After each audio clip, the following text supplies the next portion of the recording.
I want the people to know that he saved my soul, but I still like to listen to the radio. They say rock and roll is wrong, we'll give you one more chance. I say I feel so good, I gotta get up and dance. I know what's right, I know what's wrong, I don't confuse it. Impromptu video is brought to you by Disorganization. But anyway, I just wanted to do a video of my Jetta. I previously had a Passat and there was a little incident, so had to get rid of her and I got the Jetta. Obviously this is a smaller vehicle, definitely a smaller profile. I like the fog lights. As you can see here, there's a little radar thing because it has like a collision warning. It doesn't brake for you, but it'll tell you when you're getting too close to a car, and it'll beep if you get too close and you're not applying the brake, so that's cool. I have 17-inch wheels on it, have a sunroof. It does have XM radio, which I have a trial that you usually get, and I'm not really a huge fan. Not a huge fan. There's a tailpipe, got some reflectors on the back. It is an SE, you know, got the lip spoiler. And the car does have keyless entry to where you do this to lock it, and then you put your hand in to unlock it. And then the inside, you'll have to excuse the mess. So I got this car, it had 38,000 miles and some change. It's a 2015. But yeah, I just did a Walmart run and all that good stuff. But the mats are out because I had to get it vacuumed. I mean, there are some drawbacks from getting this car versus having my Passat. There are no rear vents. It doesn't have a USB cable thing. It has some proprietary thing, which I'll show you. It does have automatic windows. These are empty, so it has a 6-speaker system, which is okay. You know, I'm not going to upgrade that. Here is the trunk. You got the backup camera here, which is great. The trunk is a good size. I have the all-weather mats, which I think I'm going to get some regular carpeted mats. And these are cool. I'm not sure on that yet, so it is 60/40 folding seats. There's that. And then to start her up, you just get in with the key in your pocket and put your foot on the brake like most cars and press the button and it'll start. So this is the radio, and it does have navigation, which is odd on such a small screen.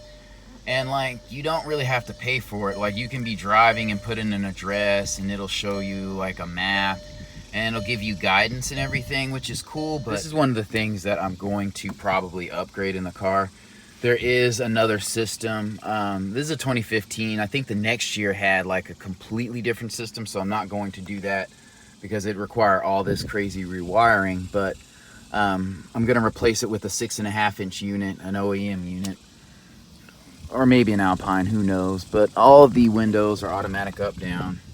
As I said, there is a sunroof, and it does have this service thing and the SOS and that. It's Uconnect. I think you can sign up for that, so, and then it ties to an app or something. I'm not really gonna mess with that. There's a cluster. If you ever have seen a Volkswagen, this is a standard steering wheel cluster kind of combo here. You got your leatherette, which I like because it's easier to clean and wipe down and whatnot. Like I said, I don't have floor mats in here. I am not, it does have heated seats, but I hate that it has these super manual adjustments for the heating and air. Like, I like the ones in the Passat where they were manual, but they were electronically controlled. These have the cables and they're the heated seat buttons and the AC and all that, which is cool. And this radio's all right. Like I said, the navigation does work, and it works well if you actually need it and you don't have to subscribe to it.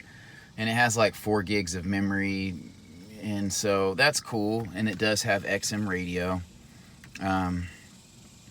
which I'm not a huge fan because there's so many channels to scroll through. It's like hundreds of channels, and then there's only like 5 of them that I really want to listen to. The rest are like news and weather and all that. So, but let's go ahead and pop the trunk. And it does have heated mirrors and blind spot monitoring. One of the more, let me close the door, annoying things about this car is that it's not as luxurious as my Passat. And no, my Passat was not like an E-Class or anything like that, but the seats were more comfortable. It did have an automatic rear view mirror. Like I said, the AC controls were different. This was bigger. And this has a tech package, so it's really odd that, they would give you navigation on such a small screen. I don't know why. I think you have to upgrade to the fender thing or get the SEL to get the 6.5-inch with navigation. And this is like a mid trim. That's the typical, fog light button, headlight button. And unlike the Passat I had, it does not have automatic headlights. It will warn you when you try to get out of the vehicle. And it actually cuts the headlights off when you cut the ignition off and open the door. One thing I will say, unlike the Passat, this car does handle better. 1.8 liter turbocharged direct injection engine. It's pretty basic. So I haven't had any trouble with it. I've driven it like 600 miles. All right, so under the hood, it's like most modern cars, you can't really see that much, but this car is definitely faster than a Passat because it's lighter, and it's also more nimble. So when you're getting on and off, especially getting on an on-ramp where you have to make a turn, you can gas it a little harder. So there's definitely way better pickup. The headlights are standard. I might upgrade those to like some OEM ones where this entire light thing right here is an LED strip. I think that looks pretty cool. The headlights are still in good condition. I mean, this thing only has 38,000 miles so that's pretty good. I mean, I always look for cars that are on low mileage leases. So that's kind of the look from the front.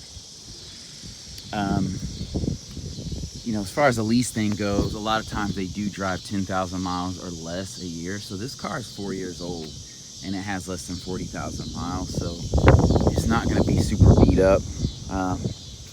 But yeah, I think the interior looks nice.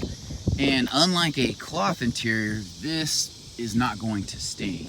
And it's nice. And I think I'm going to get tint, but I kind of like this look. It looks kind of premium where it has the beige interior and the blue.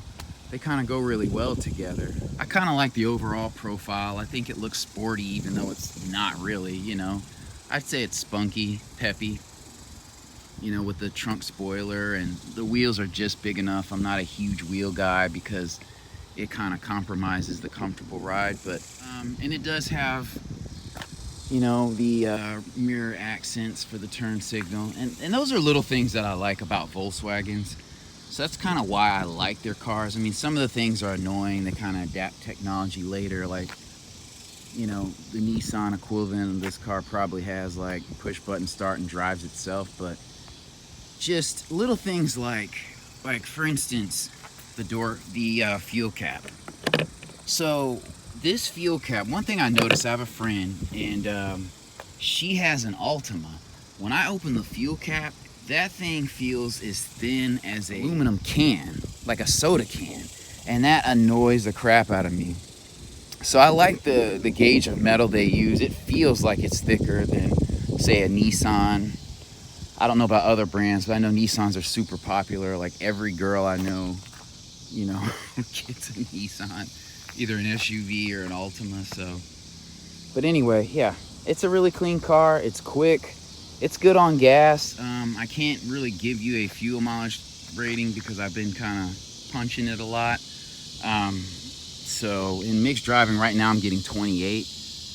And you could probably get 30 if you drove more conservatively than I do. I mean, I'm not a speed racer. One last thing I did notice about this car is that this glass does not have like the UV protection that my Passat had. A slight tint to it, whereas this one's like a straight fishbowl.